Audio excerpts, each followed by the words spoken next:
Hey everyone, I'm Megyn Kelly. Welcome to the Megyn Kelly Show, coming to you live from the SiriusXM studios in New York today, our HQ. We've got a very special show for you today. I'm thrilled. It's great. This is actually the perfect day to be doing this. There's not that much news. There's a small bump for Kamala Harris, arguably in the polls, but honestly, it's questionable. And in the biggest one was the Fox News poll showing things tightening up in the swing states, but they don't have prior polling to show us whether that's a bounce or not. So just calm down. Just calm down. Do you ever watch a tennis game? I watch my husband play tennis. I watch my kids play tennis. They're down, 30 love. I'm like, minutes later, they've won the game. All right, so just calm down. Today's just a snapshot. That's the news of the day. There, I've caught you up. Also, there's a bunch of nonsense going on about what happened at Arlington National Cemetery. Here's the bottom line. Trump went and Biden didn't. Biden thinks he lost no one during his entire presidency, and he did. He lost more than those 13 service personnel who fell on the disastrous withdrawal from Afghanistan, and now they're trying to take Trump's appearance at the request of the families at Arlington and make it into a political storm for him. Okay, you're caught up. Let's get to the fun thing that we want to talk about today, and that is the movie Reagan. This movie, you need to see it for so many different reasons. So first of all, I've watched it twice.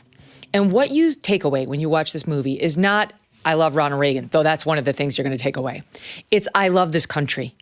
I believe in this country. I believe in my fellow Americans, and we can get back to a place where we are leading with love and respect, even though we're going to fight bare knuckle brawls during the day, during our political arguments and so on. It hits theaters this weekend, okay? So you got to go to the theater and support this film. It really is a must-see. And this could not come at a more appropriate time with our tumultuous political landscape mirroring the 1980s in many ways, actually. I'm going to show you first some of the trailer. Watch. There's nothing a retired governor can do about the Soviets, but a president. Now you can do a thing or two. Yeah, he's good. I was a lifeguard on a river. There's no turning back. And I learned how to read the currents. Not just the ones on the surface, but also the ones deep underneath the water. I am about to start the biggest war of this century, and I'm not going to fire a single shot. You're gonna blow up 8 years of diplomacy. Well, if you think that got their undies in a wad, you just wait. What did the president know, and when did he know it? What would you have me do? I want you to fight.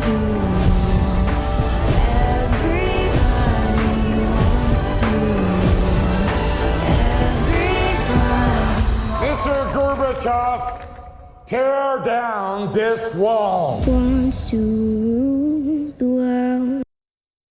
I got the chills. It gave me a chill every time I see that trailer. So well done. The cast of Reagan joins me today. Actress Penelope Ann Miller, who plays Nancy, and Dan Lauria, who plays Tip O'Neill, are on deck. But first, we are joined by legendary actor Dennis Quaid. Don't miss a moment. Subscribe to this show on YouTube and follow me on Insta, Facebook, and X. Did you know there's nearly $1 trillion of infrastructure and pandemic funds yet to be spent? Yes, that's right. There's a massive amount of money that the lame duck administration is pushing hard to spend right now in their last few months of office. If the president is able to push these funds out, we could see another prolonged inflation surge, just like we saw during COVID. But there is hope. Listen to this. A gold IRA from Birch Gold Group can be an inflation hedge for your savings in uncertain times. To see how to protect your IRA or 401k, get your free info kit on gold by texting MK to 989898. Birch Gold makes it seamless to roll over a retirement account while preserving your tax advantage status. Don't wait for the president's spending spree to potentially tank the dollar further. None of us wants that. Protect your financial future right now. Just text MK to the number 989898 for your free info kit from Birch Gold. And it's so great to see you again. How are you? Great to see you, Megyn. You were there at the beginning before we started shooting, in fact, when we did that interview out at the Reagan Ranch. Yes, that was 2018. My team actually pulled some footage of you giving me a tour. Let's take a look at it because it seems like another lifetime ago. Let's watch some of that. The Western White House. All right, so let's check it out. Just last month, Quaid was tapped to play the title role in the upcoming star-studded biopic Reagan about the life of the 40th president. Pretty impressive. I voted for Reagan the first time, by the way. Yeah, and I voted on both sides I'm not a Republican. I'm not a Democrat. I'm an independent, always have been. Is that allowed in Hollywood? I'm not, I didn't realize that was allowed. To be an independent, yeah, that's allowed. That's how I get away with it. It's mostly just about what was the little things that were important to him in his life, I think. Like his bookcase, I find so extraordinary. Look at that. It's going to be important who plays Nancy. Yeah, really, really important. Right? You got to have chemistry with her. I mean, that was a true love affair. And that was just walking around their actual ranch, the Reagan Ranch, in which, I mean, it's preserved like a time capsule with their clothes and everything. Yes, some friends bought it after his passing, and they left it exactly as it was. It's not open to the public. Their clothes are in the closet. You expect them to be coming back. I remember the Head and Shoulders in the shower. I was like, this feels like a HIPAA violation. Was that Nancy or Ron? I'm not sure, but yeah, and the Liberty Bell shower head and the king size bed, which is 2 single beds that are zip tied together. Fancy. Yeah, that's what I realized, that Reagan was not a rich man. Right. Yeah. That place is how many square feet? I'd say 1,100 tops. Wow. And that you can really feel his spirit there, and that's really going there the first time was what made me say yes to that, because I could really feel him there. But it's such a big challenge. It's so scary to play somebody that well known. Yeah. And that distinctive in his look, right? So was there any hesitation of like, am I going to be able to embody him? Well, when I was asked to do it, fear went up my spine, because Reagan is like Muhammad Ali. You show his picture to anyone in the world, and they know who he is. And he was also my favorite president. I felt all these feelings of being not worthy. And then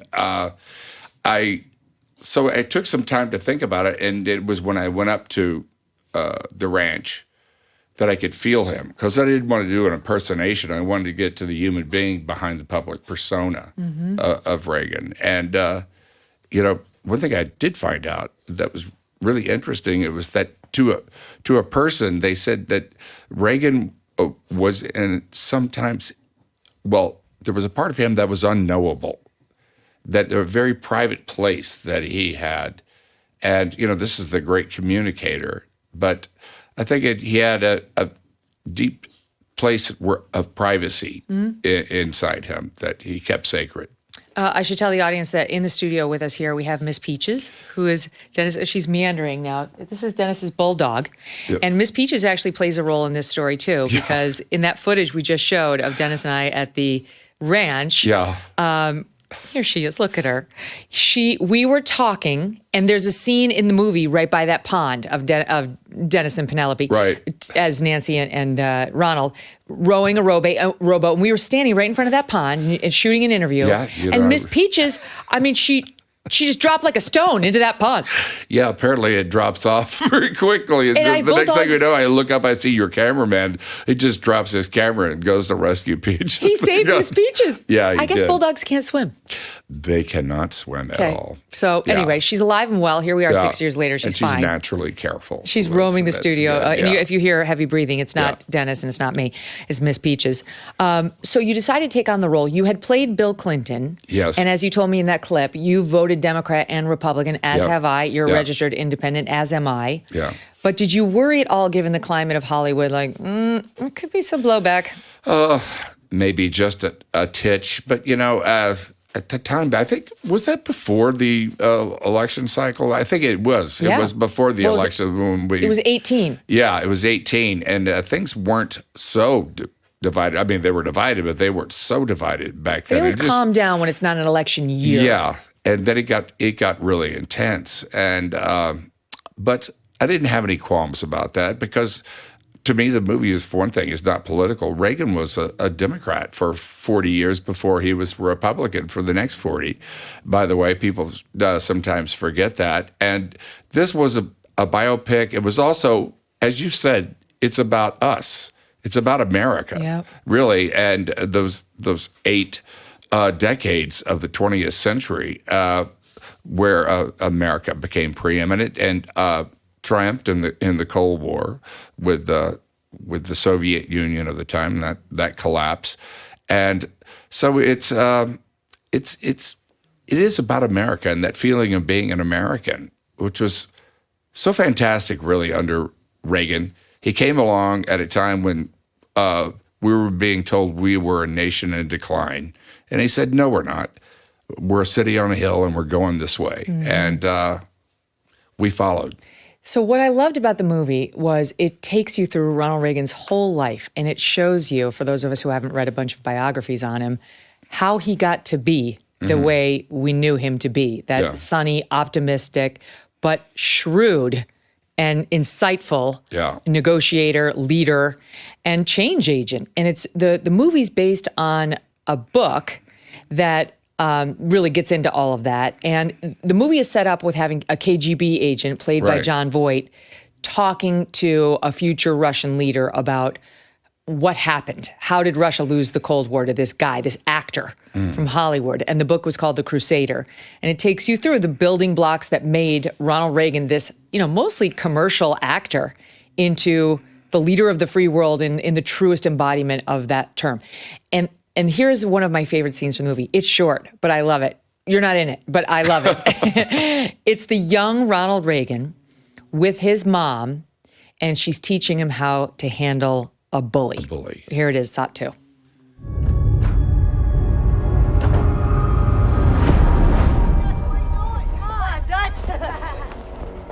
Scaredy cat, 4 eyes. That's the boy that's been threatening you. Every day. Get over here.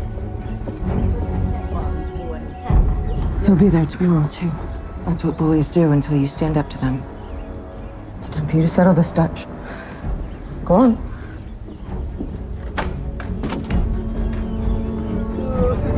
My mama's boy. For some riches. Let's get him.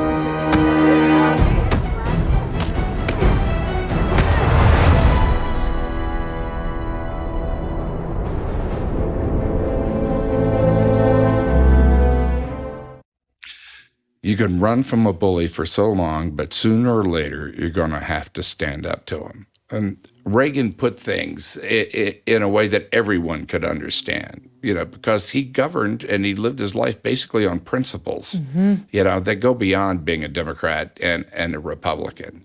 And that was his strength. Knowing that you eventually do have to punch the bully in the face to get him to back off of you is an important life lesson for all of us, but Ronald Reagan took that one to heart and would bring it into presidential politics. Yeah, and he was, in this case, the bully that we're really referring to is the Soviet Union at the time, the evil empire or whatever. But it's true that, America had appeased the Soviet Union for quite a long time, actually. And Carter being the Cold Warrior, Reagan being the Cold Warrior, he was called a warmonger. He was, the tough guy who was going to get us in a nuclear exchange.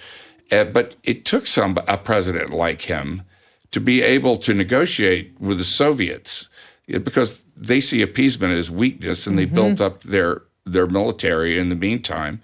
And the great thing, what makes Reagan a great president, is that he was this Cold Warrior, but when it came to dealing with the Soviets, he was pragmatic.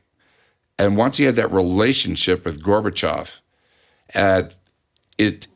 everything relaxed in the sense that it became personal, and they were able to they became really good friends, I think. But it's an odd combination to see somebody who's so likable and positive and optimistic and warm, but also like a stone cold negotiator, right? Who will look you're his friend and you're making great progress and this is big for the United States and the Soviets, and say, I'm out, done. Yeah. He was not going to be played, and which had happened in so many times in the past.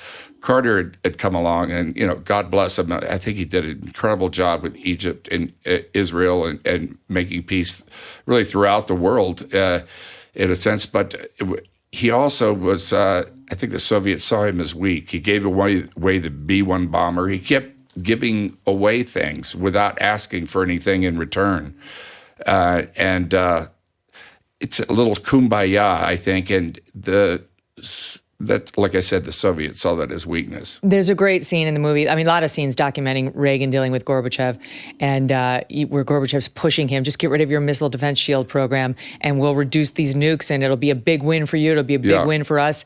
And Reagan just gets up and says, "No, I'm out." Yeah. I mean, it was like you see that, and this is actually one of my other favorites, where it's Ron and Nancy on the couch, I think, at the Reagan Ranch, or maybe it's at their home, and he's explaining to her what he learned from being a lifeguard. A bit of it was in the trailer.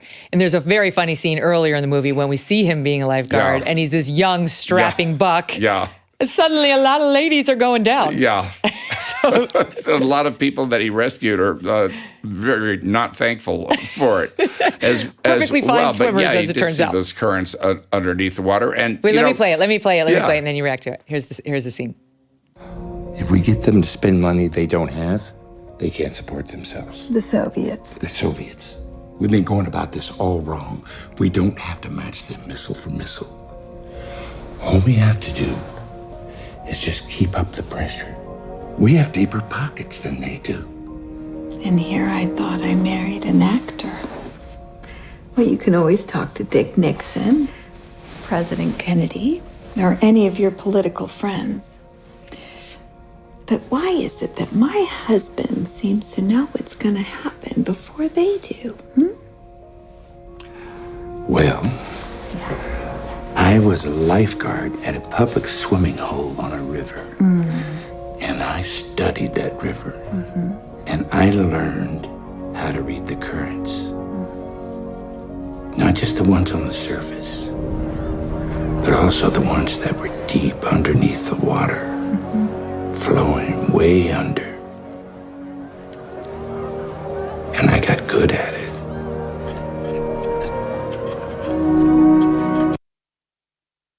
Great scene on so many levels. Yeah. You brought up Iceland, and when Reagan said no to the Soviet Union, it was all about SDI. The Soviets wanted him to give up SDI, that initiative, that was missiles that defensive missiles that would shoot down. It was totally defensive system. And he wouldn't do it. And he said, look, we'll even share it with you. We'll pay for it. But we're going to keep it. And the Soviets said, this is the line. We can't go past it. The interesting thing is that SDI was at least 20 years away from even getting up on its feet.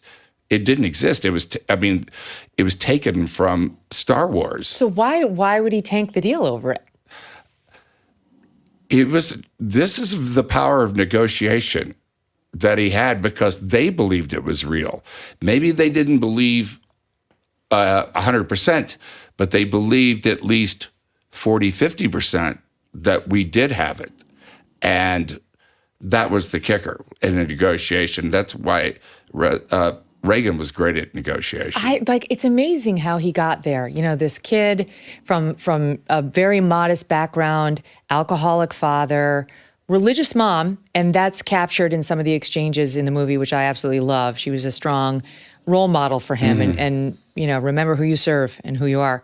And ultimately, becomes the head of the Screen Actors Guild, which I always thought was just like a credential, but you really see in this movie, it was more than just a credential. Yeah, it was important to who he became. That's not a job that actors gun for, actually. He was really a kind of a fading actor at the, towards the end of his career.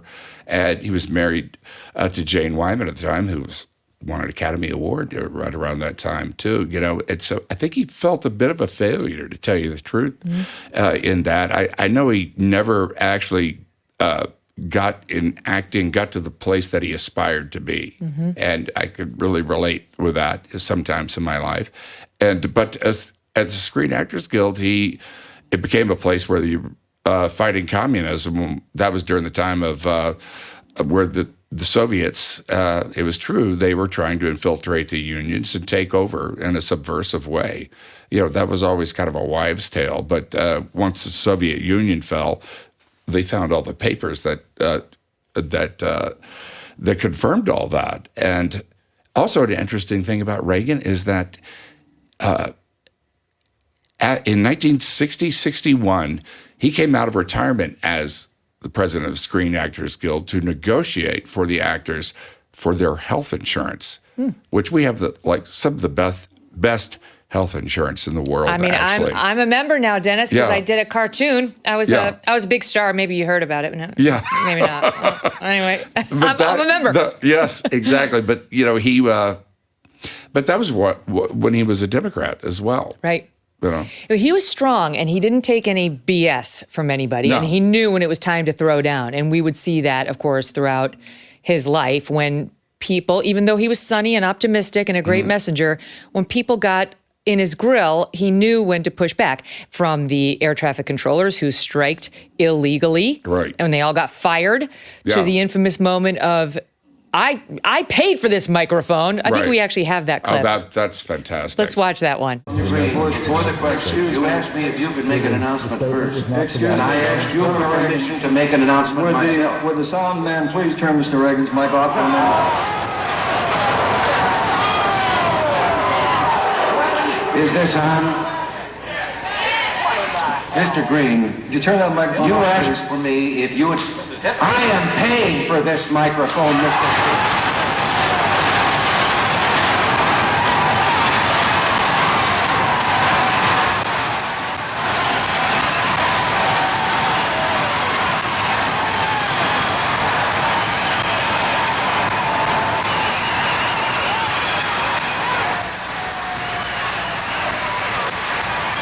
The air traffic control, that was probably the first test of his presidency. And he basically just said, a contract is a contract. He felt like they were holding the United States hostage, as far as their airspace. And the Soviets actually saw that and said, well, if he's willing to shut down the airspace in his own country like that, what would he do to us? Right. What does that mean? Yeah. So this is where I wanted to go with you. So you've said that you're supporting Trump in the presidential election. I was looking at that. I'm going to confess something. I've also said that I'm voting for Trump, but I'm not going to lie. Trump is not the same character as Ronald Reagan. You can stick with the marriage alone to see. I'm totally with you on that one. Right? I mean, the presentation is totally different, and I think it reflects the times of which we're in now. You couldn't say a four-letter word on television 6 years ago, and now you can say anything you want. But I think the thing about Trump, I've even cringed at sometimes the things that he says. Please don't say that and all that. But at the same time, I will say that the principles that Trump has are very much the same. That was my takeaway too. Reagan, because you start out kind of frustrated. Right. Ronald Reagan just seems like such a poster boy for just goodness, and I realize he had his flaws, not necessarily highlighted by the movie, and then you think, oh, where is a leader like that? Well, he was more complex than that, and Trump is more complex than that. But they do have a through line of strength. Yes, and of principles, that go with that way of governing, and pragmatic. I would venture to say that both of them are very pragmatic. What do you think Ronald Reagan would say about this 2024 election, looking around? Well, there we go again. Well, you got the well down. The well is the first thing that comes along. Everybody can do the well.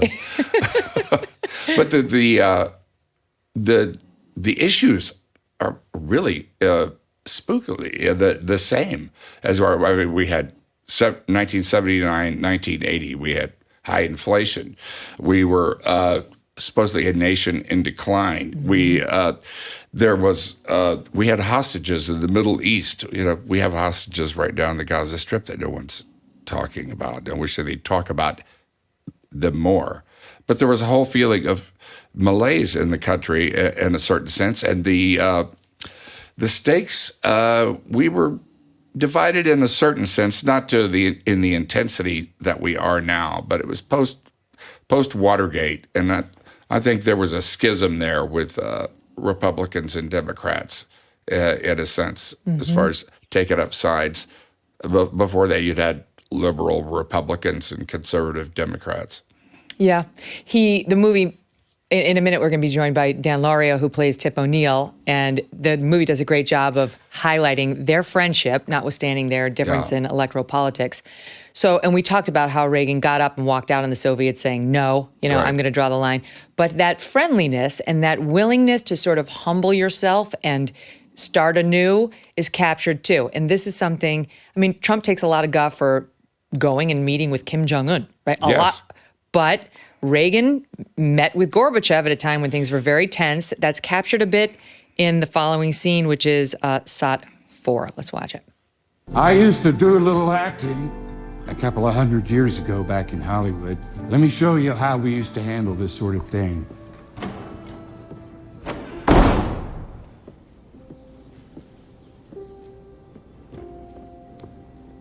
Take 2. Hello, Mikhail. My name's Ron.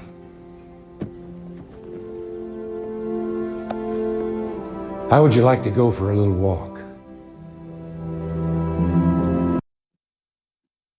That's a scene that really happened. Is that right? It went down like that? Yeah. Where they were coming to loggerheads and he just got up and reset it. Yeah, Gorbachev had grown up, watching his movies. In fact, they were fascinated by Hollywood at the time. I mean, all of Europe was basically, and so that was a way in, I think, for them.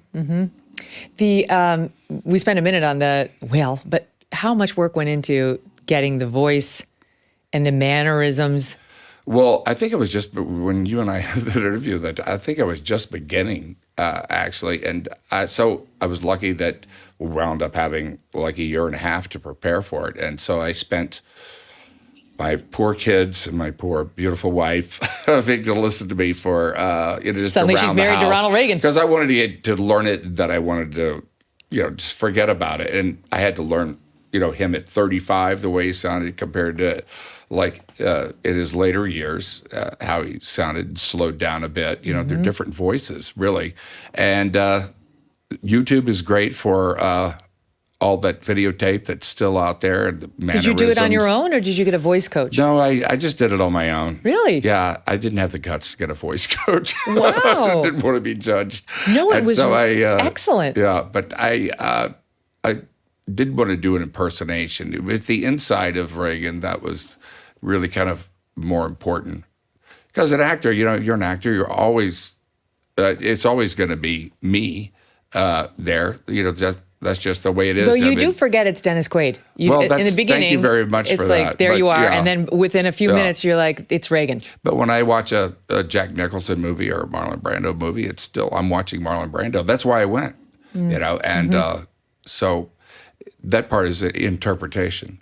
Another, unfortunately, a parallel between what happened in Reagan's time and what's happening now is an assassination attempt. Yeah. And that's captured in the movie, both, the attempt to kill Ronald Reagan. He was shot. He was actually shot by John Hinckley Jr. And then, of course, we saw what happened to Trump in July. There's a bit of that captured in this scene. And what stood out to me, of course, as a journalist is the media, the actual media footage that you guys pulled and put in the movie. Great stuff, watching real time the news anchors react. At first, they thought Reagan hadn't been shot, that Hinckley had missed. And then you see them in the movie actually realize, oh my God, the president's actually been shot. Let's watch a bit. My mother used to say, everything in life happens for a reason, even the most disheartening setbacks. And in the end, everything, even seemingly random twists of fate, is all a part of the divine plan.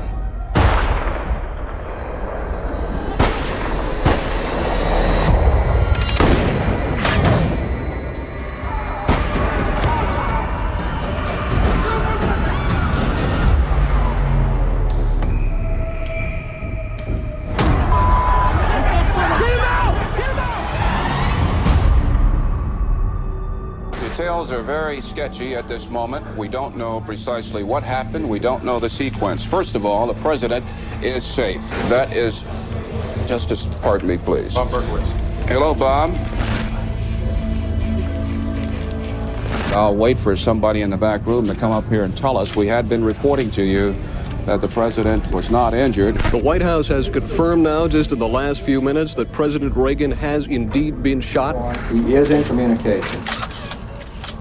Larry, is there any evidence the assassin was working for the Soviets? Larry? I can't say, Leslie. We have gotten confirmed. Wow.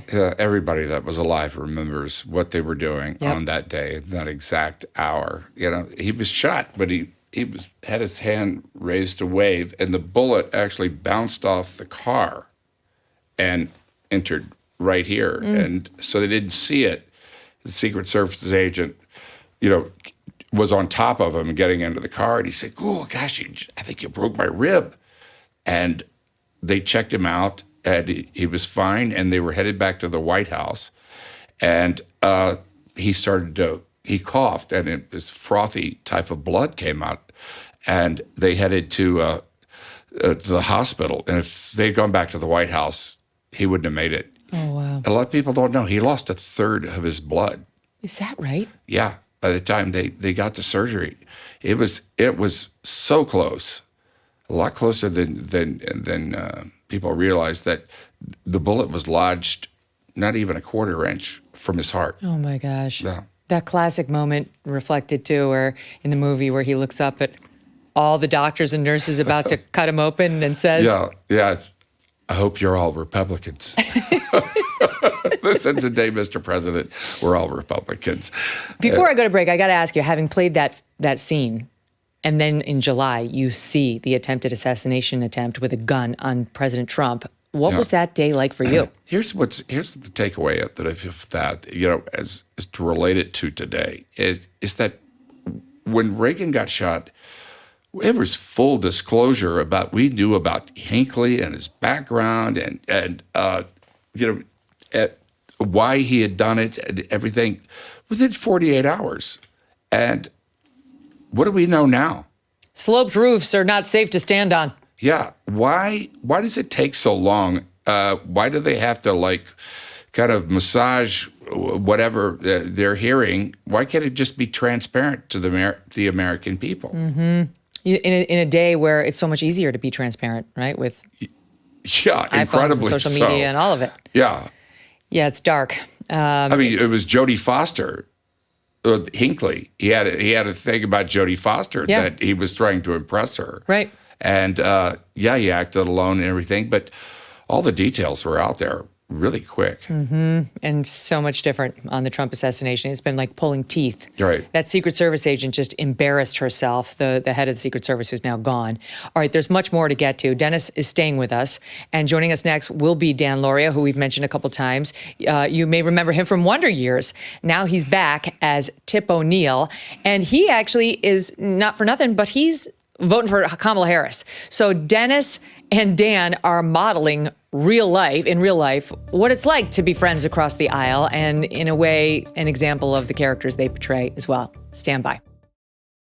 Grand Canyon University, a private Christian university in beautiful Phoenix, Arizona, believes that we are endowed by our Creator with certain unalienable rights to life, liberty, and the pursuit of happiness. GCU believes in equal opportunity and that the American dream starts with purpose. By honoring your career calling, you can impact your family, friends, and your community. Change the world for good by putting others before yourself. Whether your pursuit involves a bachelor's, master's, or doctoral degree, GCU's online, on-campus, and hybrid learning environments are designed to help you achieve your unique academic, personal, and professional goals. With over 330 academic programs as of December 2023, GCU meets you where you are and provides a path to help you fulfill your dreams. The pursuit to serve others is yours. Let it flourish. Find your purpose at Grand Canyon University. Private, Christian, affordable. Visit gcu.edu.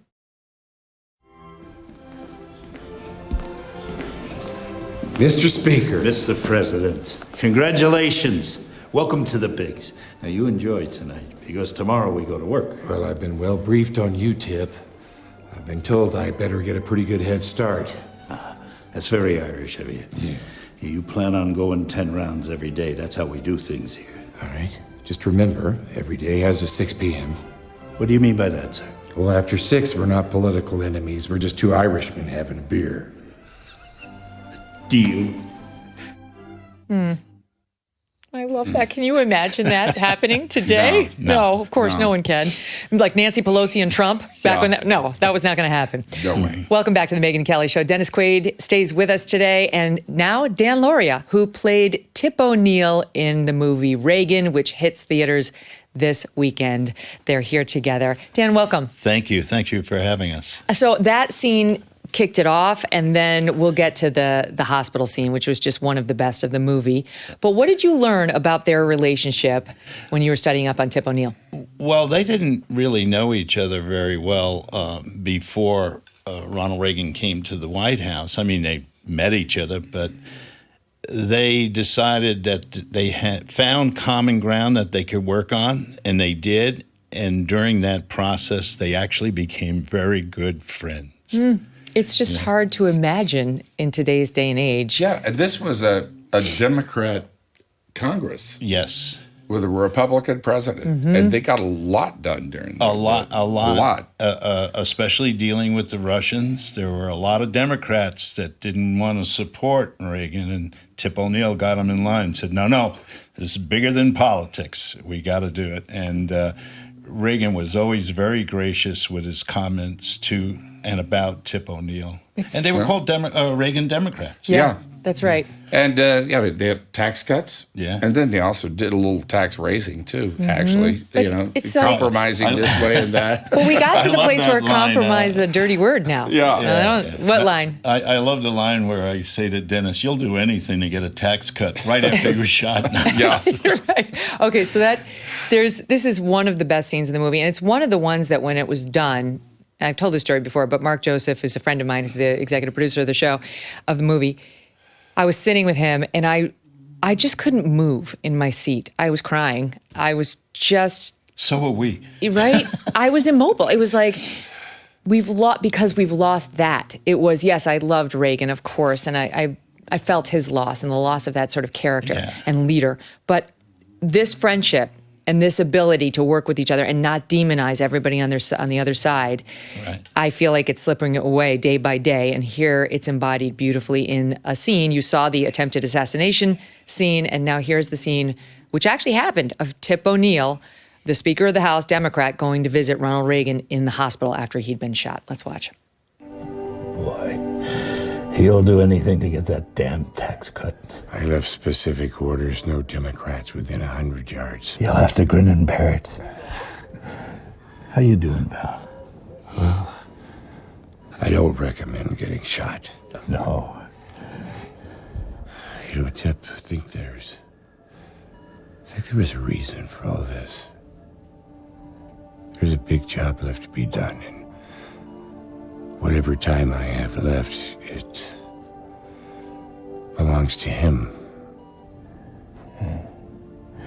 Yea, though I walk through the valley of the shadow of death, I shall fear no evil, for thou art with me.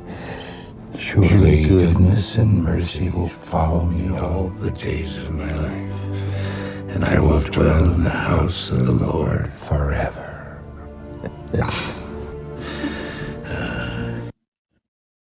That's so beautiful.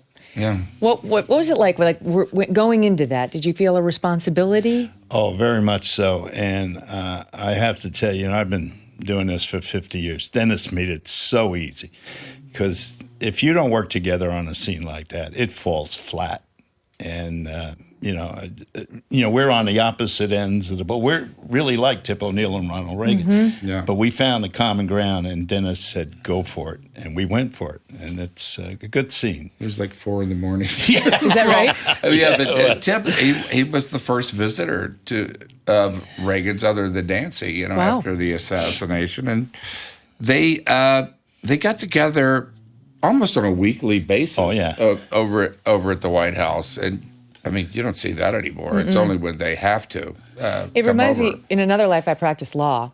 And this is how it is for a lot of lawyers. You do bare-knuckled brawls all day long in the courthouse and in depositions and so on. But then a lot of times you're traveling to do depositions or whatever, and then you do go out for beer with each other at the end of the day. You can check it. Yeah. And some of our presidents who've really gotten a lot done, it was because of the way they could work with the other party. I always think of LBJ and Everett Dirksen. Mm-hmm. They would go at each other all day long, and then at night go over, break open the bourbon bottle. And, well, I wouldn't call a dog what you called me today. And everything. Well, I took an oath to tell the truth, LB. It was a lively debate. Yeah. It wasn't that long ago. You know, when I first started working at Fox, Bob Beckel was there. He was a Democrat campaign guy for years, and he was grizzled, but he was one of those guys who would meet in the underground bars and have the scotch when he was still drinking with his Republican colleagues, and they talk sense about the race, you know, like the truth. Yeah. Your guy's going down, I know.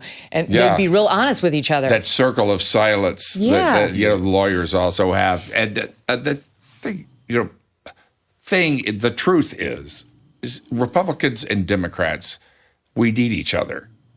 They do. Oh, yeah. Because they keep each other from going this way or too far that way. I mean, George Washington didn't want us to have political parties. He thought, but I mean, you got to have a pro and a con of a side, in order to debate that. And so it's a time when it worked. Yeah, and there is a lot more common ground than we are made to believe. Right. We have a lot more things in common. And the politicians who are willing to work together are the ones who usually find that common ground. They exploit it, and then we benefit from it. But if you don't get together, you can't accomplish anything. I mean, they do pass a lot of things in Congress that we just don't hear about it on the news because it's not news. That's and true. Why don't they advertise it more? I mean, they don't want their constituents to know. Yeah, I guess so. Like I said, compromise is a dirty word. I'd say we would agree on 70%. So that makes you a 70% friend, not a 30% enemy, which is right. That was what it is. One of Reagan's things. So let me ask you this, Dan. There are a lot of conservatives in the movie. Dennis is an independent who's voted on the right side of the aisle as well as left. But there's Kevin Sorbo, there's Kevin Dillon, there's John Voight. So is there any... John Voight, very right. John Voight, very right. Big Trump fan. Could I tell you, I'm very left. So is there any risk to you in doing it? Like, do you have to explain to your friends why you would act with these guys? I know how Hollywood is. No, not at all. It's cool. I'd like to... share with your audience a very nice thing about John Voight. I am on the National Veterans Foundation board. And whenever we've called John as veterans to come and present an award or do a fundraiser or even receive an award, I presented John with the first Charles Durning acting award. Charles was like my father and the youngest man to land on Normandy. He was great. And he thought John Voight's a hell of an actor. Forget politics. So John's always been there for the vets. So for me, I disagree with John politically about everything, but working together with him, it's like working with this guy. He's the best. Oh, he embodied Reagan. I mean, it must have been like being around Reagan. Oh yeah, it was. So it made it easier for me. So you mentioned the military. You're a former Marine. Yes. Went to Vietnam. And I know you're very careful about characterizing exactly what you did in Vietnam in the right way. Yeah, I always make it clear that we had orders to go to Vietnam, and they stopped us at Okinawa. And I'm a vet because we floated off the coast. We had to keep going. And then at the very end, I went in with a South Vietnamese unit to teach them to call in airstrikes. But as soon as we got hit, they got us out of there. I'm speculating, but I think they didn't want the public to think they were redeploying Marines again. Well, God bless you for your honesty on that. But you ultimately got put on a commission that investigated back to the presidential assassinations. Sadly, the JFK one worked. Yeah. And I had never heard this before, Dan. Tell us about the recreation and what this expert marksman Colonel concluded. McMillan. Yes. He was the one who trained our Olympic team where they run through the snow and then shoot. So we had to recreate, it was at Quantico, Virginia. And if you look at the Senate investigation on assassinations on that, when they were at the firing range, the officer day, it says Lieutenant Dan Lauria. So that's you were there. I actually held the weapon that Oswald used. Oh, the very one. Yeah. And 1978, is that what we're talking about? That was when it came out, but we were investigated in 74. This is not Warren Commission. Oh, no. 10 years after. Oh, yeah. This was had nothing to do with the Warren Commission. But, and I'll never forget it as long as I live. The bullet that went through Kennedy's throat easily could have been that terrible weapon that Oswald used, could have been shot from that window. The bullet that took off the part of Kennedy's brain has to be a different weapon for one reason. The velocities are different. Wow. That's what this expert marksman said. Yeah, and I remember asking Colonel McMillan, who do you think did it? And boy, I got a look I'll never forget. That's not our job, Lieutenant. As long as people talk about who did it, they're going to ignore the physical evidence. That it was more than one person. That it has to be two weapons. Yeah. That's all we were Have you asked read to do. Unspeakable? Yes. Robert, RFK recommended it. It takes all of the evidence that is there, including the stuff that's been released, and puts it into cohesive, in the Times, but it's a 360. And right. And Bellucci's he thinks it was the theory- intelligence community. I mean, he's told me Yeah. that himself. There's three Specifically the frames. CIA. Yeah. There's 3 frames missing in the Zabruta tape. And I think Bellucci might have had a good theory. He thinks the security agent in the front seat, he pulls out his weapon, then there's 3 frames missing. He thinks he accidentally fired, and that's what killed him. Oh, You mean, is that when he went through the sign? Are you talking about? No, there's 3 frames actually cut out of the Zabruta tape. But it is part while it goes through the sign. Right. Everybody thinks I mean, that. if that's what, if it's just gross incompetence, that actually, I mean, that's kind of where we are on the Trump investigation, because the Secret Service had so many fall downs on the job that a lot of people are saying they were in on it or somebody was in on it. And my instincts as a reporter covering Washington for 20 years is always vote for incompetence. You'll be right more than you'll be wrong. You'll be But right. it is a wound that is still there. Since 1963, I remember. I remember that day. Everybody remembers that day. Sure. And there's a wound that is still there that is never, because you feel that things were withheld, and the truth is out there.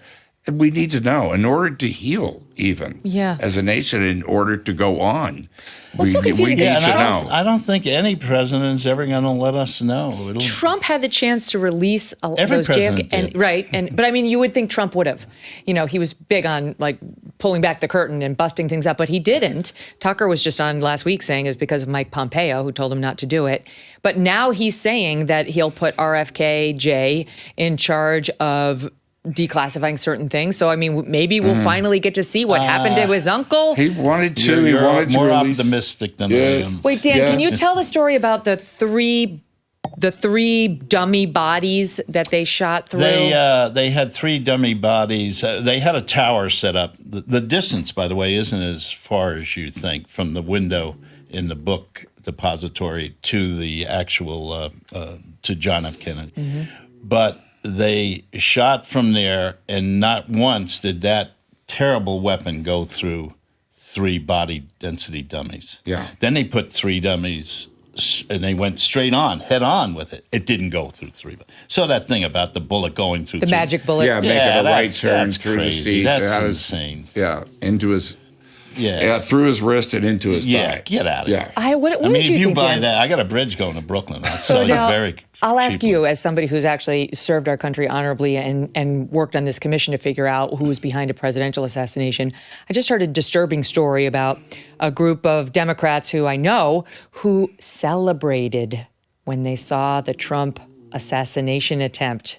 I was shocked to hear this. I wasn't there, but I was shocked. I don't know why you would be shocked, but I think we have negatives going both ways. I can't imagine celebrating the attempted assassination of any Democrat, you know, even somebody who I can't stand politically. I just can't imagine that. Well, when Kennedy was shot, there were those that were celebrating as well. There were too, yeah. There were. And, you know, at the time, you take the we just boot of the don't need country this. and what was I going know. on. There was a whole idea that Kennedy had really kind of, in a way, lost control of the administration as far as behind the scenes of Vietnam and what he was trying to do with that you know, he would get these scenarios of nuclear attack that we ought to do. And remember that Kennedy, one of the first advisors, the first person he called about should we go forward was President Eisenhower. Wow. He went right to the military. Can you imagine if after the Trump assassination attempt, this is when we still had Joe Biden at the helm on the ticket to run again, if he had shown up at the site or at the hospital. Well, he called immediately the next day. I know, but I'm just thinking, and he like, said there's no place for violence. Yeah. And, you know, I think he did what he could. I just think that Tip O'Neill showing up there was an extraordinary act of, like, politics are irrelevant, right? Here I am. And it would be wonderful to see somebody do something I don't think that we should take that extraordinary. the wrong way, though, you know, in a sense, because we don't know what was spoken. Trump was actually very gracious about that telephone call himself. Yeah, that's I'm not blaming Joe Biden, though. I'm just saying that I think the American people need. Well, I think the major difference is that Tip O'Neill and Reagan had actually become friends. I don't think politics had anything to do with Tip O'Neill going there or Reagan letting him in when no one else was. I mean, there were Republicans who couldn't get in the room, but Tip he allowed in. And I think if more of our politicians took time to be friends, you know, we'd have a lot more compromises going on. You meet the other person's kids, you meet their spouse, you meet Miss Peaches, their dog, and you fall a little bit in love with them as a human. Yeah, well, John McCain, who I worked with twice, his first choice for vice president was not Lieberman, it was Biden. And Biden gave the eulogy in Arizona. He was, you know, and they were very close friends, and they worked together, especially on foreign relations. They worked together a lot. And that was true of Tip and Reagan, too. Oh, yeah. That was the area in which they found some common ground. I would hope that after this election is over, no matter who wins, that we learn to talk to one another again, to get back to that place. You know, it's been a big experiment going on for the last 4 years, and America does that. We did it back in the 60s. You know, we were pretty out there in a sense, and we do that, and we come back to a center place where we can work together, be Americans. That's a good point. We had a civil war, and we managed to find our way back to one another. Hope springs eternal. We're not done. Dennis and Dan, stay with me. And up next, Nancy Reagan. Penelope Ann Miller joins the party. Don't go away. Do you owe back taxes or have unfiled returns? Along with hiring tens of thousands of new agents and field officers, the IRS has been sending over 5 million pay-up letters to those who have unfiled tax returns or balances owed. Don't waive your rights and speak with them on your own. Instead, Tax Network USA, a trusted tax relief firm, has saved more than $1 billion in back taxes for their clients, and they might be able to help you secure the best deal possible. Whether you owe $10,000 or $10 million, they can help you. Whether it's business or personal taxes, even if you have the means to pay, or if you're on a fixed income, they can help. Finally, resolve your tax burdens once and for all by calling these guys at 1-800-958-1000 or just visit tnusa.com/Megyn. Don't let the IRS control your life. Empower yourself with Tax Network, hence the TN, Tax Network USA support, and take charge of your financial future. tnusa.com/Megyn today. I guess there's only one thing left to do, and that is to launch an exhaustive and a detailed investigation. Well, of course, I've retained an attorney. Oh, there won't be any need for that. We can knock this out over dinner. Excuse me? Yes, we can discuss it then, but I can't be late. I have an early studio call tomorrow morning. Oh, well, I'll have to check my date book. Just gonna... Yes? Yes.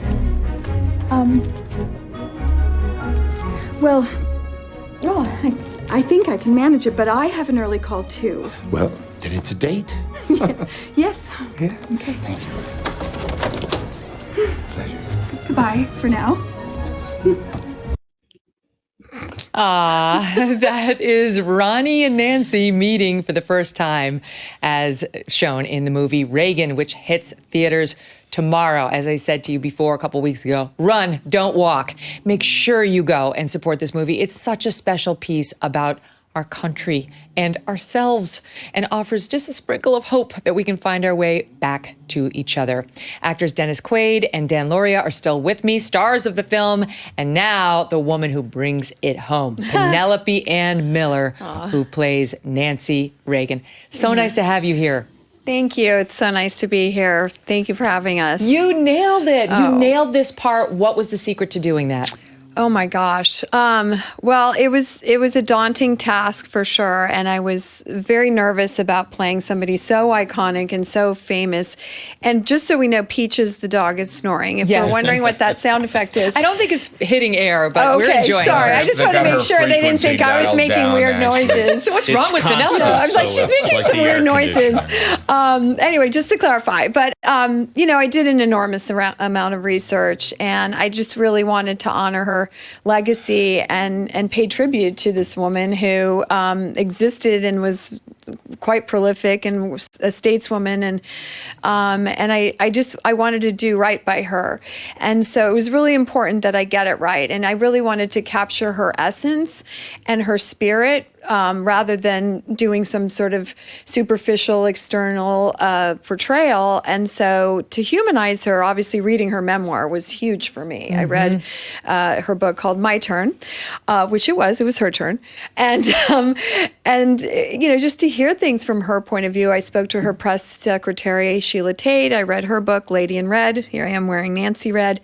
And spoke to many, many people and watched videos and interviews. And much like Dennis, I mean, we just didn't want to do these impersonation like SNL characters or something. So, but she channeled Nancy. It was really, it made my job so easy. I mean, it was even in the lunch line. I mean, it was. Do you guys remember that? Was Nancy award ceremony Nancy Pants, where Lady Gaga and Bradley Cooper were like staring at each other? Everybody thought they were having a real life affair after that movie, The Way We Were. Yeah. The Star is Born. Sorry, The Star is Born. Thank you. Same idea. Everybody was like, are they actually, because the chemistry was so strong. That's how it was between the two of you in this movie, where you're like, they seem, I realize it's acting, but like genuinely in love with each other.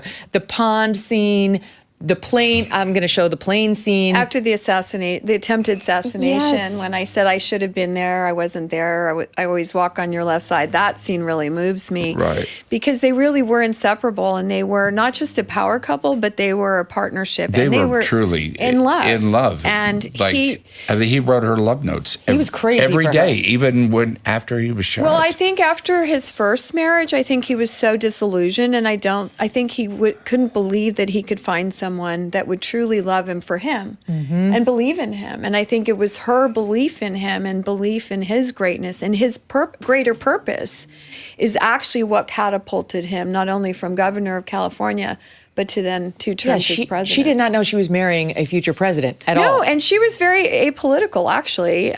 She just didn't care what he did. She was a smitten kitten, and you see that in that first scene. I mean, she was crushing on that man. Yeah, for the listening audience, there was nothing in Nancy's date book whatsoever. No, she was just pretending she was busy. She was so excited, and I read this in her book. She was...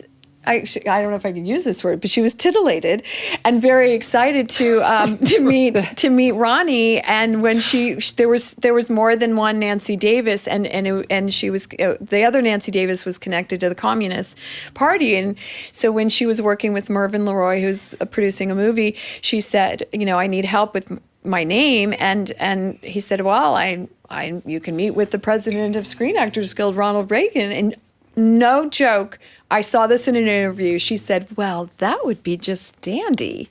So she was very excited to meet Ronald Reagan. And she would, I think, go to his talks or speeches and watch him even when he was SAG president. Wow. But Jane Wyman, on the other hand, I think just wanted him to be a movie star. And she's played by Mina Savari, who is wonderful in the film. Yeah, she really captured her as well. But she didn't seem to have much of an appetite for Ronald Reagan as his wife, unlike Nancy, who came along and saw prime rib and was all in. And they lived a very modest life. I mean, he was working for General Electric to make some money, and then she would do the commercials with him, which you'll see in the movie. He was broke when they met. Yeah. It's amazing. You always think of, Hollywood types. Yeah. Right. Or just being around rich people. Well, you also have to understand, too, that was back up until, 1952 or 90% tax bracket.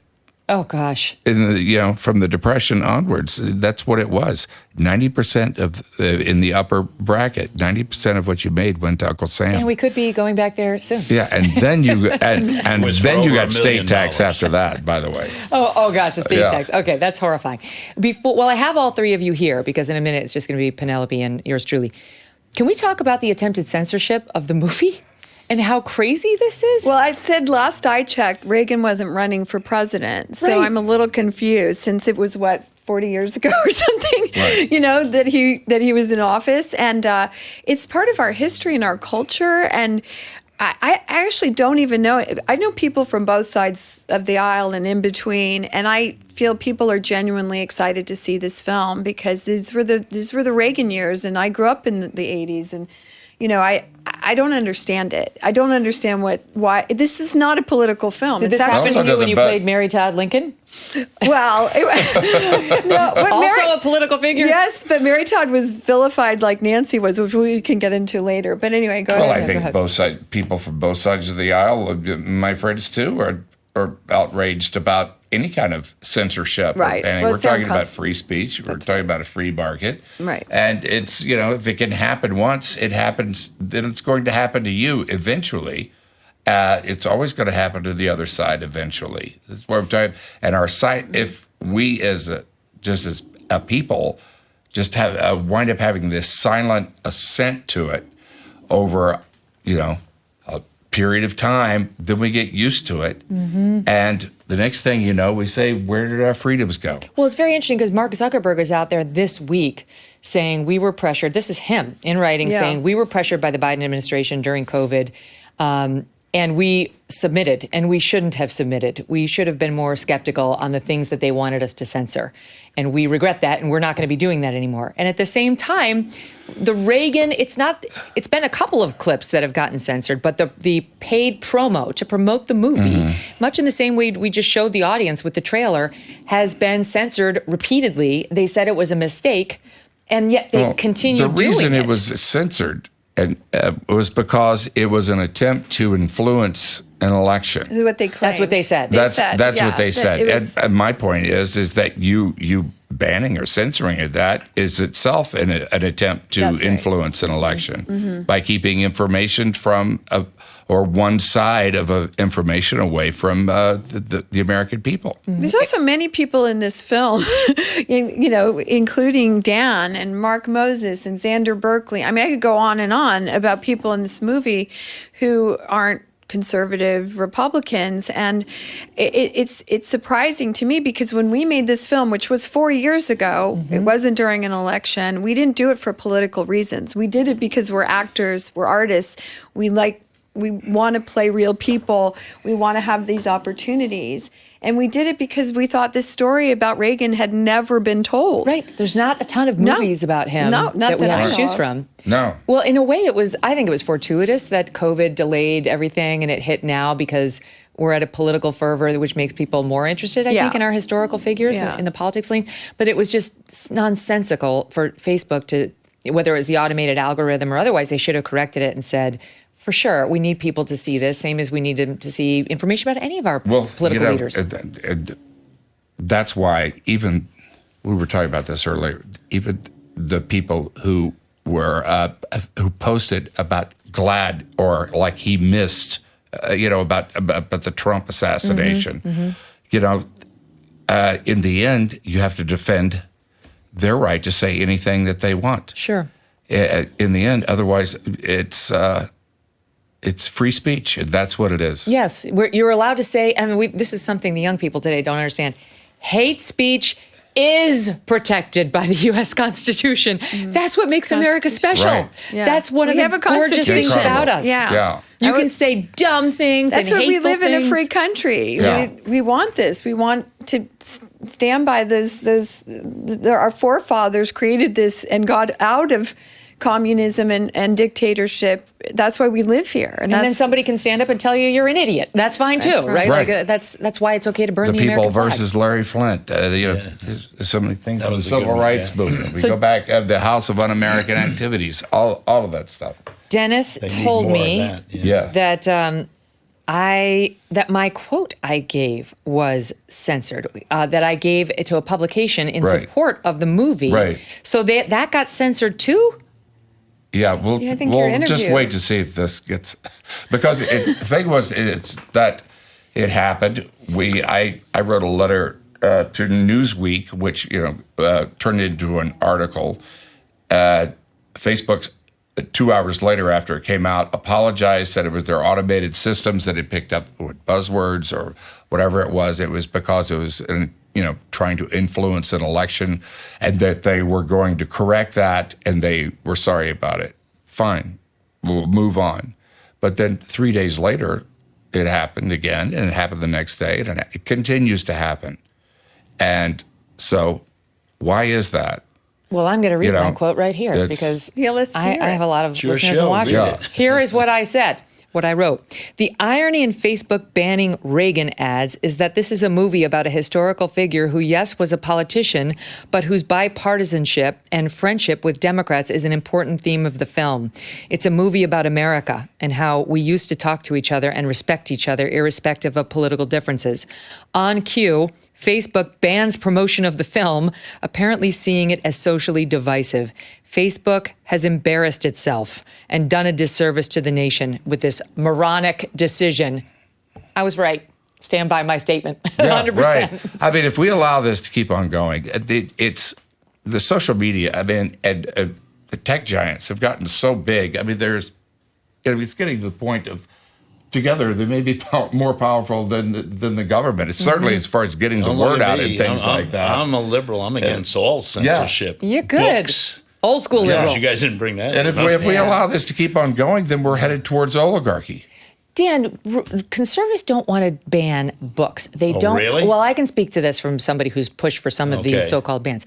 I don't want. You're going to lose this. Let me tell you. I don't want the disgusting sexual content in K through 12 schools. That's what you can get it online. You can get it at Amazon. But see, there's no definition of what you call sexual. Well, we have a list of books. There's a list of books that goes around. There's a list of books, and I wouldn't ban those. No, well, look, I mean, I'm not talking about poetry. I'm talking about here's how you do anal sex. It's a no. I don't think you'd find anybody who would disagree with you on that.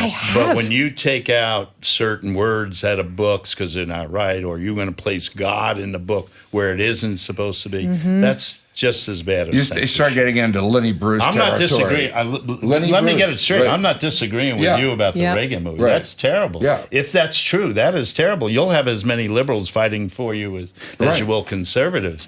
But to be, again, where are those areas of compromise? And I think when you say sexual intent, who's going to prove that? I mean, men don't understand that about the abortion issue, Roe v. Wade, how it affects men. Because in it, there's a clause about profanity. And the first thing about profanity that the person who brought it up was transgender. Then the next step will be anal sex as profanity. And then we'll go all the way back to interracial marriage. So I think when somebody blatantly says sexual content, well, what do you mean about sexual content? Well, it's true. I mean, sexual content can be... We have to define those things. What is profanity? And, you're going to find more and more people like us will agree once we discuss this and put limits on it. Because once you start doing that, I guarantee you it's going to come back at you and it's going to happen to you. Yeah, but I will say, look, I mean, we've been covering this in depth. You guys are, I understand, informed, but in a different business. We cover this at length on the show. And if I pulled out the list of books and the content right here, I totally agree with you. I'm on your side about that. Yeah. I think that's a thing for parents to decide, actually. I just don't want it in my kid's elementary school. Exactly. Like, if you want to share that with your kid, God bless, you can get on Amazon and do that. I don't want my kid wandering by some kid reading about that stuff. We all remember when sex education was in school and how controversial it was until we determined that it wasn't until the junior year of high school, at least in New York it was. I don't know about the other place. And then it was, okay, we can deal with that. Yes, older kids can handle more than the younger. Yeah, because we saw enough kids getting pregnant and getting involved too early. So there are compromises on these things. Agreed. But I just don't like the blatant, no, they're wrong. Look, I'm old enough that I remember the whole, do parents have the rights over their children to determine what they're going to have versus the government? Well, that's why and all that. We do. So we're getting deep into the weeds. That's why they have the right to send them and to on that note, Sally, we had to say goodbye to Dennis and Ann, but to be continued. You guys, congratulations. What a wonderful film. Always have a fantastic time. Thank you for having us. Really, thank you, Megyn. All right, to be continued. You got to check out the movie if you want to see more. You won't be disappointed. You will thank me. You will send me an email, Megyn at MegynKelly.com, and thank me. But Penelope stays with me because we got to get into the love story. And I have to tell you, Dennis, I know, has been reading Hillbilly Elegy by J.D. Vance. I see a lot of parallels here in some ways between what Usha, JD's wife, has done for him and what Nancy Reagan did for Ron. So we'll talk about her role in this story in 2 minutes. You know how much my family and I love our dogs, right? Yes, even sweet little Strudwick. He's not that little, but he is sweet. I can't imagine life without them. They've got a great life, but some dogs are not so lucky, and they need our help. This is why I'm so glad to tell you about Delta Rescue. It is the largest no-kill, care-for-life animal sanctuary in the world. They've rescued thousands of dogs, plus cats and horses too. They provide all of the animals with shelter, safety, and most of all, love. And they've been doing it for more than 45 years now. Delta Rescue relies solely on contributions to stay open, and giving can bring tax benefits to you too. Speak with your estate planner about how you can grow your estate while helping animals in need, and check out the estate planning tab on their website to learn more. We love Thunder and Strudwick, and Delta Rescue helps the pups who need it most and also need love and safety and a home. Visit deltarescue.org today to learn more. That's deltarescue.org. So Penelope, you studied Nancy Reagan, and it does occur to me, as you pointed out, she was absolutely pilloried by the media when he was actually the president. Yeah. And you said that was also the case with Mary Todd Lincoln, which I actually don't. Yeah, there's some parallels because I played Mary Todd Lincoln too, and she was vilified. I mean, as we all know, President Lincoln, Abe Lincoln, was very admired and beloved, and they didn't like Mary, and I think the same for Reagan. I think Ronald Reagan was a very popular, beloved president. I mean, some people obviously didn't like him, but as far as Nancy goes, my goodness, I mean, they really attacked her, and it started almost right away because she redecorated the White House. And when she said she got there, she said it was in shambles. I mean, the plumbing, the electricity, the rugs were frayed, the furniture, the curtains. And she thought of this, she said, this isn't my home. This is the people's home. So she was proud and thought, I want it to look appropriate when we're having people come to visit. And it was actually Mary Todd Lincoln that started the public viewing of the White House. She did the same thing. She redecorated the White House. But I think because it was a Civil War and a Depression and so on and so forth, I think she was maligned for it. Whereas Nancy raised privately funded money it wasn't taxpayer money, to redecorate the White House. And then there was the China controversy where she got all the new red china. Mm-hmm. It was because I think their first dinner was Margaret Thatcher, and they said, and there was some comment about how there were so many mixed china sets, and it's because there was not a complete set anymore. They'd either been chipped or broken or stolen. People take a little bread plate and put it in their purse and say, I've got a souvenir. So once again, she said, we're having politicians and presidents and dignitaries from all over the world. I want to have proper china. So she was maligned for that as well, and their fashion. So Mary Todd loved fashion, was getting the finest silks from France and having a dressmaker, and they started an abolition charity together. Mary Todd Lincoln was fascinating. We can get into that. All I can think of is the hair, the middle part. And she lost three sons. She had melancholy. She was also, people laughed at her because she had seances, and I think it was her way of dealing with her grief. Yeah. Whereas Nancy did astrology. Yeah. And, attempted assassinations. Very similar parallels between those two women. And Nancy said she cried a lot of the 8 years in the White House in her memoir. Oh, no. She really felt attacked and didn't know why people disliked her so much. And it's funny, when you look at her, you see this very stoic, regal woman. Yes. And I think, and maybe it made her seem cold. And she was very, fiercely protective of her husband. Mm-hmm. And I think it just made her maybe not appear warm and fuzzy or approachable, but I think it was sort of an armor. I think it was a protective shield that she had. That makes perfect sense. But she needed that strength behind the scenes. Mm-hmm. He needed her strength behind the scenes.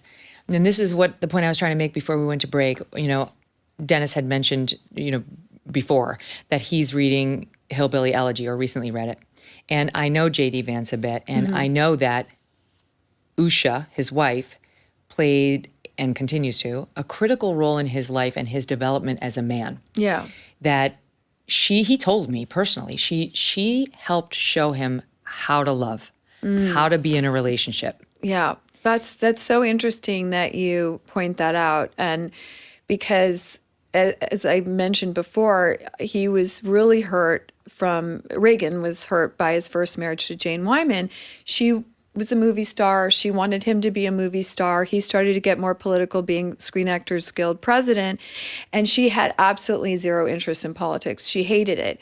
And he really wanted to help. And that was something that he felt very strongly about. And so that was sort of the demise of their marriage. And so by the time when they got, and he also believed you marry once. And I think he just didn't trust that he could find that kind of relationship. And so it took him longer. I mean, as I said before, Nancy was quite smitten immediately, but she was really patient with him, because I think to trust again and to believe in a marriage and to believe in a love.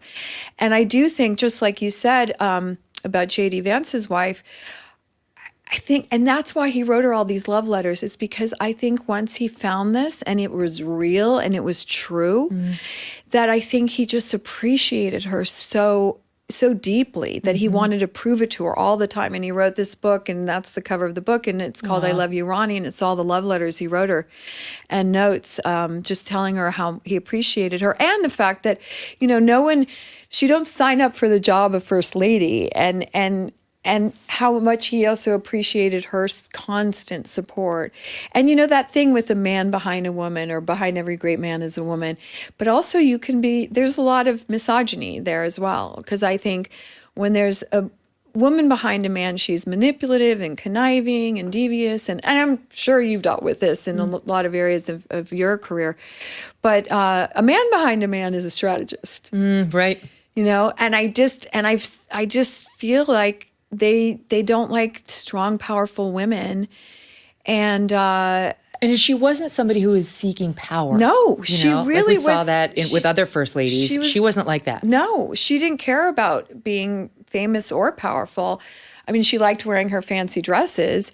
Oh, interesting, just really on a side note, the one person who did all this and redecorated the White House and had great fashion, who was beloved, was Jacqueline Kennedy. Yes, that's true. So it's interesting. And look at what happened to Melania. I mean, I'm sensing a pattern here with the Republican first ladies. It is kind of interesting, I have to say.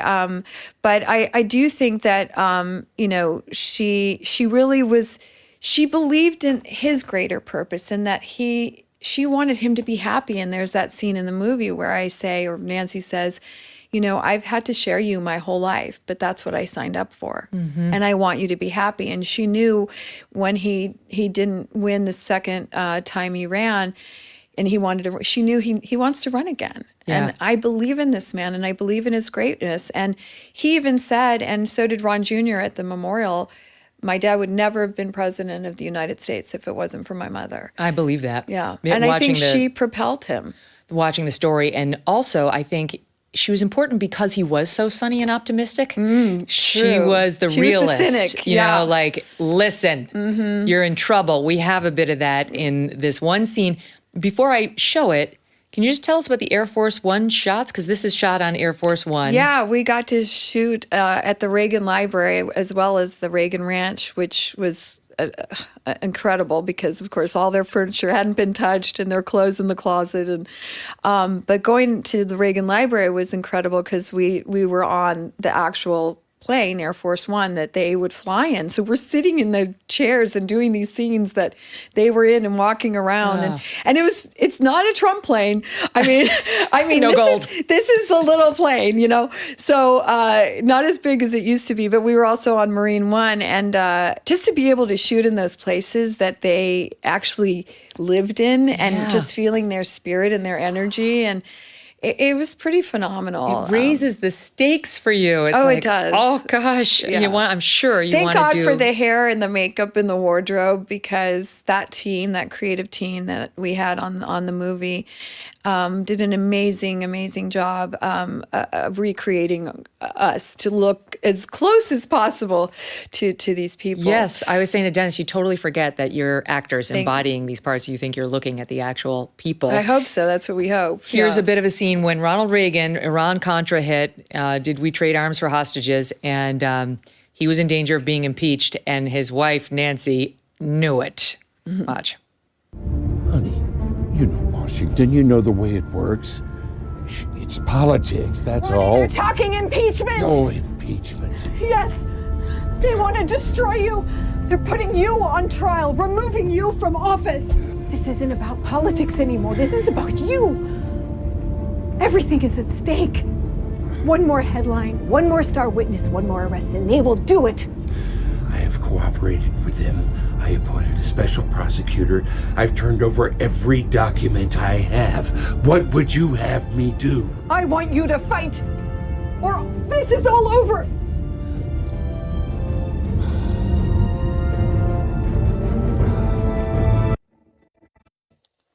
And he listened to her. Yeah, he did. You know, she was influential in a lot of ways. I mean, she really pushed for the peace talks as well.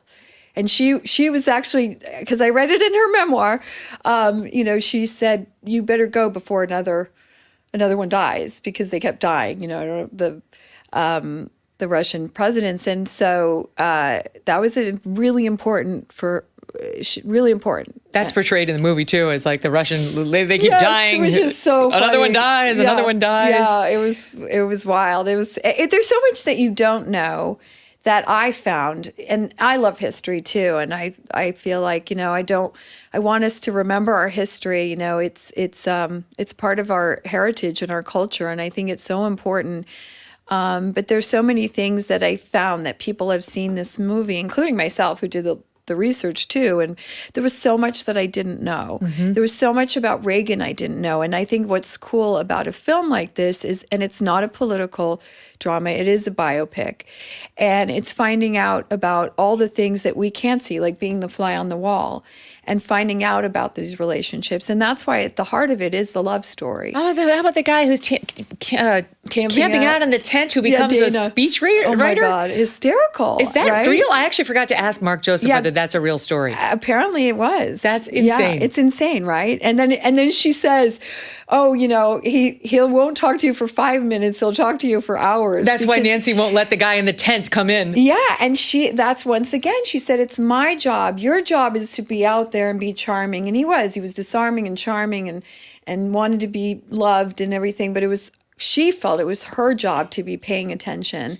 and to look out for him. But those love letters are really telling, because when the movie closes with Reagan's Alzheimer's diagnosis, which is just so sad, you know, that this is plaguing 6 million Americans and we still don't have a cure, and doesn't look like we're really close to a cure. All these years later, how many have to go? Margaret Thatcher had it. He had it. Obviously, she was an American. Sandra Day O'Connor, so many millions of Americans.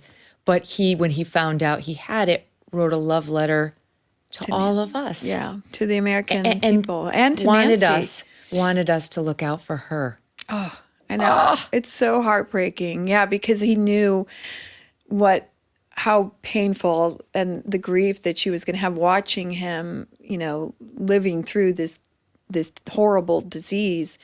And it's really quite beautiful, actually. And we don't talk about enough the Alzheimer disease and how tragic it is. But to see this great man, to see this man that she loved so.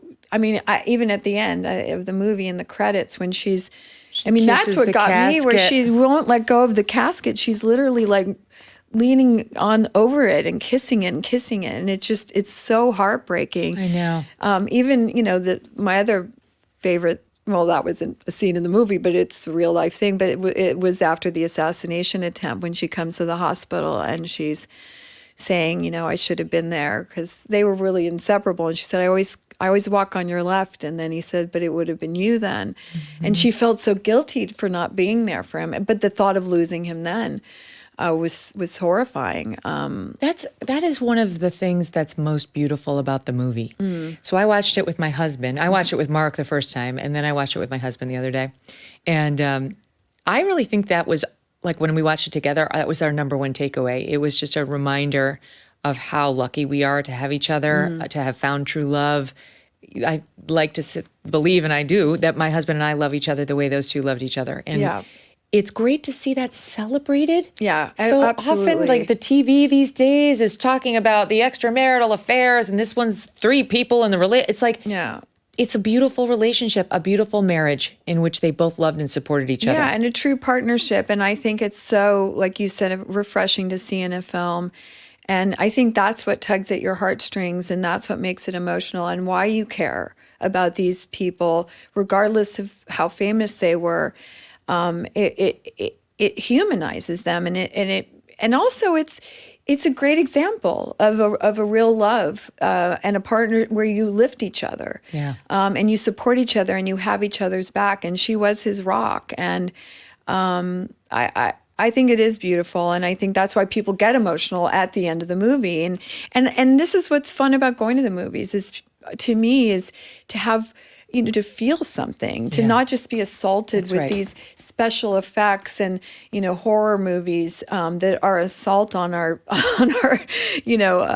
bodies and emotions. I feel like to be able to actually have a character-driven story, a good old-fashioned movie about a real person, you learn about history, but you also are entertained and you also feel something. And I think that's why we love going to the movies. So I hope that will be the reason people want to go see it. So last question, have you had any weird feedback because you were the Nancy Reagan, a Republican in the movie About a Great Republican? Is that dicey at all for you in Hollywood? I really, like Nancy, have stayed very out of the politics of it all. I never get into politics. Very smart. I honestly feel people don't care what actors think. That's very smart. I really think that it makes people wall their eyes. I'm not here to tell anybody who they should vote for, how they should vote. That's not my business. I'm even in that line of business. That's, other people out there, such as yourself and other people, go at it, but my job is to be an artist, to entertain, to embody different people. No matter whether you like them or not, I don't judge who I'm playing. I played Dahmer's mom, I played Mary Kay Letourneau, who went to prison for, I played some pretty controversial characters. But I feel it's my job to play people that we can learn about and maybe be inspired and maybe say, hey, I won't make that choice, or I'll make that choice, or this was in America that was a really interesting time, like the 80s were and the Reagan years. So that's my job. God bless you. So. I think it was comedian Andrew Schultz who came on the show and said, we'd be so much better off if everybody would just do their job. Stay in their lane. Just do the job that you actually have. Yeah. And there's some wisdom there. It's so nice to meet you. So nice to meet you. Congrats. Yeah. The film is spectacular. Thank you. I'm sure it's going to be a wonderful few months for you. I hope so, yeah. Don't forget, it's called Reagan. It hits tomorrow. Run, don't walk, and take the whole family. Take the whole family. You can take your littles. I mean, maybe not like 5-year-olds, but certainly 10-year-old and up. My 15-year-old really enjoyed it. My family, my kids too. And my youngest is 11. And he absolutely loved it. And they had a bunch of follow-up questions. And it's a historical film, so they'll learn something about history in our country. All the best. All right, you too. Thank you. All right, up next, country star Clint Black joins us. He also put me in tears. And I'll explain how when he explains his role in this movie next. Joining me now, musician Clint Black, who plays a very powerful role in the new movie Reagan, and it's an unexpected one. Clint, welcome to the show. Thank you. Yeah, okay, so let me tell you something. It was a very unexpected role for me. I saw this film with Mark Joseph, the producer, and I loved it, and I cried, and it was spectacular. Then I saw it this week because I wanted to remind myself of everything that was in it in advance of today.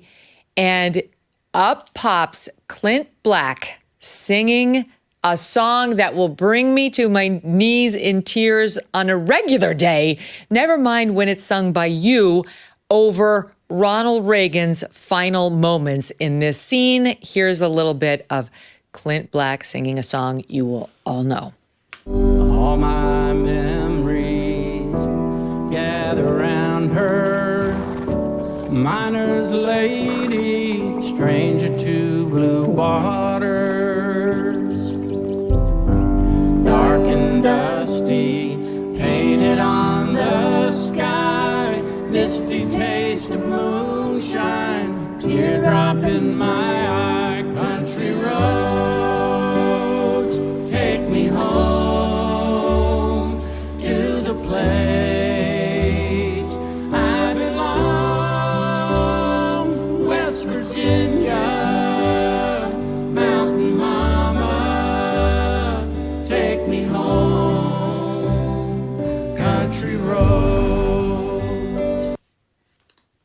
Oh, just a crusher, Clint. You've sold over 20 million albums. So what gave you the confidence to actually dip a toe into the John Denver world? Oh, I've had my toe in that world since I was a teenager. I've sung that song. Oh, I don't know. Who knows? 10,000 hours worth. Wow. Along with so many of his other great songs, and got to sing with him on a TV show once. And, these things come your way. You don't expect them, and you don't say no.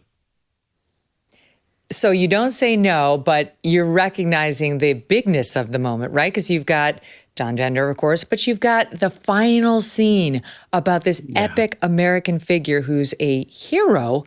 So does that affect the way you're going to do this, or whether you take it on at all? Yeah, you have to do it with reverence both to the original artist and to the scene, all the people behind the scene, and the man they're portraying in that really special moment in his life. Yeah, you have to be reverent. You were not the only big star to lend his voice to the movie. Bob Dylan and Gene Simmons, both singing songs for the movie, which is pretty extraordinary. Like, why do you think you and these other guys are willing to participate in this? Because none of you really needs the money. So what's the point? Well, first of all, Dennis is a pal, and I would support him in anything. I'm a huge fan. Very happy for him to have such an important role portraying an American president revered by so many. So I was thrilled to jump in just because of Dennis, but also understanding the context and singing a song I've sung so many times, which I think is just an amazing composition. I just didn't even give it a second thought. It was I had to really work hard to get it done. I came in on my tour bus, got a little bit of sleep, got up the next day, worked all day into the evening to get my part done, and then got back on the bus. Left town. I don't usually work that way, but I was not going to miss this chance. No, I know that you've got a little bit of experience with Donald Trump because I know you were on Celebrity Apprentice and he fired you. But did you have any kind of experience with Ronald Reagan? I mean, what did you think of him? I didn't have any, and I had limited impressions because in my youth I didn't pay that much attention, although there were big moments that you couldn't not see. Even though I didn't get a lot of TV watching time, I was either setting up my gear, playing in a bar, bringing my gear home and sleeping all day to do it again. So I didn't see a lot, but looking back, there's a lot of context. I read a biography on him. I read as many as I can. I'm a big history buff. So I did have a more well-rounded impression of him. And what I loved about him most was his sense of humor. I loved his joke telling. He was quick on his feet. I loved, communism in some ways is getting a good name. I don't like it. I'm glad that was his mission in life, to fight it. Apart from that, I don't go much deeper.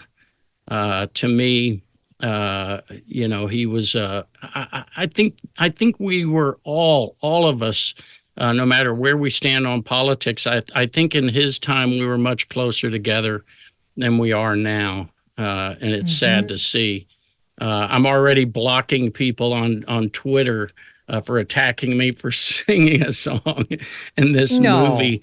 And I don't give it more than a second of my life. I've gotten very quick at blocking. I don't have any time for intolerance. I have friends from every walk of life and every political persuasion.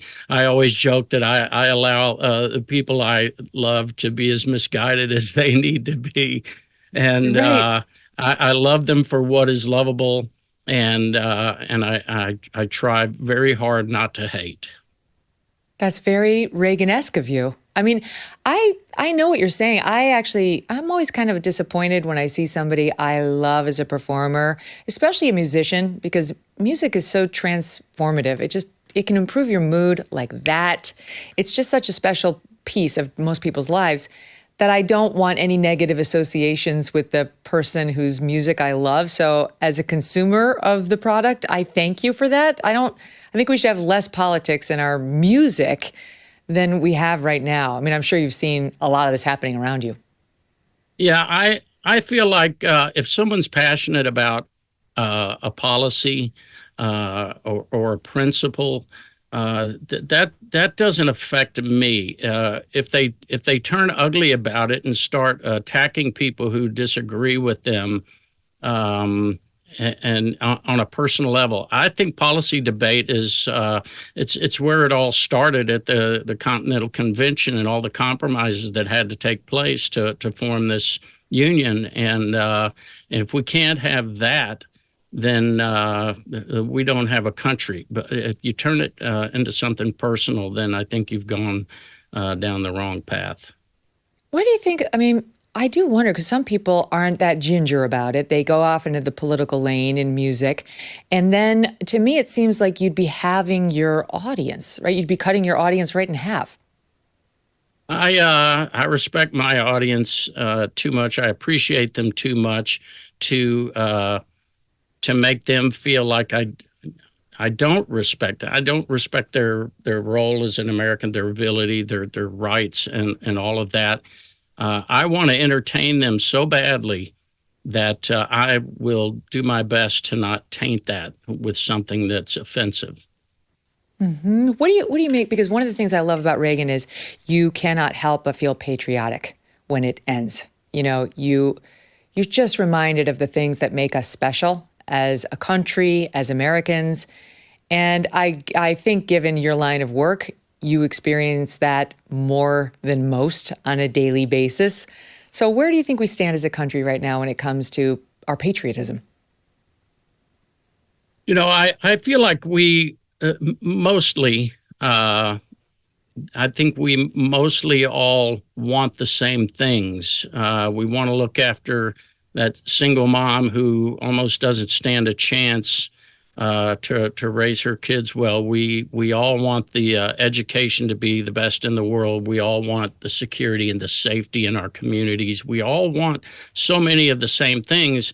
And I believe where the disagreements come in are how to achieve that. And I often think of it in terms of mom and dad. Mine were very different. My mother was very tolerant and would just, we could just make her bend over backwards so far. My dad, he said no once, and if you pushed it, you were going to be in trouble.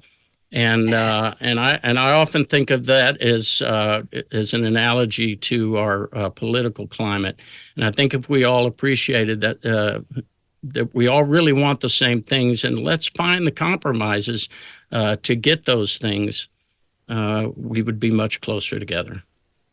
Having been on the road and performed in front of so many different venues and to such success, what do you love about this country? When you go out there and you meet real Americans all the time and you see people behind the scenes, what makes you love the country?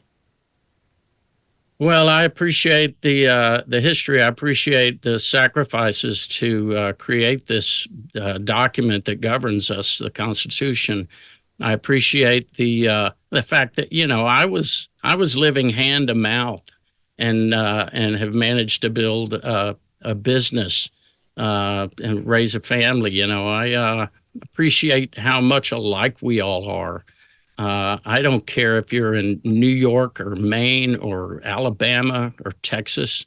If you get away from the hustle and bustle of things and meet people one-on-one, I think we're so much alike. You know, country folk are country folk, city folk are city folk. And if you get people out of the city and away from the stresses of a city, then they'll be so much like country folk, you just wouldn't believe it. We might need a few lessons in order to survive on the ranch, however. Just a little training. And a lot of country folk would be happy to give those lessons. Clint, thank you so much. Thank you for bringing me one of my favorite songs in a new version that was spectacular and that really did make me cry, the ugly cry, but in a great way. All the best to you. Okay. Thanks for having me on. Take care. Anytime. And my thanks to Dennis Quaid, Dan Lauria, and Penelope Ann Miller. Please check out this movie. Yes, I know the filmmaker, but I would not be selling it to you in the way that I am if I didn't believe in it, if I didn't believe that you will love it. That would be my credibility on the line. So trust me, it's amazing. You can find out more about the movie if you want at Reagan.movie, and then go see it. Go see it with your family and your friends and talk to us about it. You can email me, Megyn at MegynKelly.com.